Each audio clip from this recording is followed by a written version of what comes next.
এখানে কোনো ধরনের ছাতা কেউ বসাতে পারবে না, কেউ কোনো ধরনের এখানে ব্যবসায়িক চেয়ার টেয়ার দিয়ে কোনো ধরনের উল্টাপাল্টা ব্যবসা করতে পারবে না। যখন আমি ঘুরে বেড়াচ্ছিলাম, সে একদম বাইজের থেকে পতেঙ্গা পর্যন্ত, পতেঙ্গার দিকে এসে আমি যখন আকস্মিকভাবে এটা ভিজিট করলাম, সেদিন আমি দেখলাম যে পর্যটকরা তাদের যে একটা পর্যটন কেন্দ্র, একটা পতেঙ্গার মতো একটা জায়গায় এসে তারা সৌন্দর্য অবলোকন করার জন্য আসতো, সেটাতে কমপ্লিটলি তারা সেটাতে বঞ্চিত হতো। এবং সেই দিন থেকে আমি বলেছি যে এখানে কোনো ধরনের চেয়ার বসানো যাবে না, কারণ এই ওয়াকওয়েতে মানুষ হাঁটবে, তারা সমুদ্র দেখবে, সানসেট দেখবে, হ্যাঁ। সো এখানে তাদের পরিবার পরিজন নিয়ে আসে, কেউ যাতে তাদেরকে ডিস্টার্ব না করে। এবং আমরা এটা বারবার শুনছিলাম যে এখানে কিছু ব্যবসায়ী, অসাধু ব্যবসায়ী, তাদেরকে জোর করে সেটা খাওয়া ধরিয়ে দিয়ে একটা বিশাল বিল ধরিয়ে দিত। সেটা তাদের জন্য একটা বিশাল ধরনের তাদের এখানে যে আসার পথে অন্তরায়ই হতো। এবং সো দ্যাট সবগুলো মিলে আমরা চিন্তা করছি যে এখানে কোনো ধরনের ছাতা কেউ বসাতে পারবে না, কেউ কোনো ধরনের এখানে ব্যবসায়িক চেয়ার টেয়ার দিয়ে কোনো ধরনের উল্টাপাল্টা ব্যবসা করতে পারবে না। আমরা চাই এটা একদম ক্লিন থাকবে।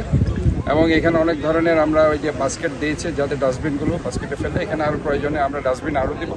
এবং এখানে এই যে যারা ময়লা আবর্জনাগুলো সেটা ডাস্টবিনে ফেলবে। এই জন্য আমরা একটা এখানে ব্যবসায়ীরা আছে, তাদের দিয়ে একটা আমরা কমিটি, যারা যেহেতু পিছনে কিছু দোকান তারা করছে, এবং এখানে কিছু আমাদের রাজনীতিবিদ সমাজসেবী সবাইকে নিয়ে আমরা একটা কমিটি করে দিব।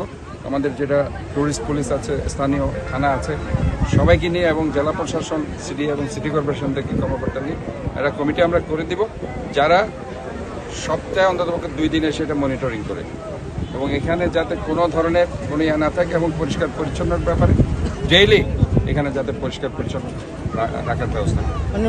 আমরা এগুলি করছি যে একটা সাধারণ মানুষ যাতে এখানে এসে ঘুরতে পারে। একজন পর্যটক যখন চট্টগ্রাম বাইরে থেকে এখানে এসে, তারা একটা ধারণা নিতে হবে যে চট্টগ্রাম আসলে একটা সুন্দর শহর কিনা। এই চট্টগ্রামের একটা ঐতিহ্যমণ্ডিত শহর, একটা আপনার একদিকে পাহাড়, একদিকে সমুদ্র, একদিকে নদী, একদিকে উপত্যকা, কাজে একটা প্রাচ্যের রানী এই চট্টগ্রামকে আমাদেরকে আগের জায়গায় ফিরিয়ে আনতে হবে। এই দেখুন, একটা চমৎকার একটা আজকে এই যে দৃশ্য, এই দৃশ্যটা আজকে মানুষ দেখতে পাচ্ছিল না। এখানে এত চেয়ার বসিয়ে রেখেছিল, এত ছাতা বসিয়ে রেখেছিল, এই ছাতার জন্য মানুষ সেখানে বসতে পারতো না, সেখানে হাঁটতে পারতো না।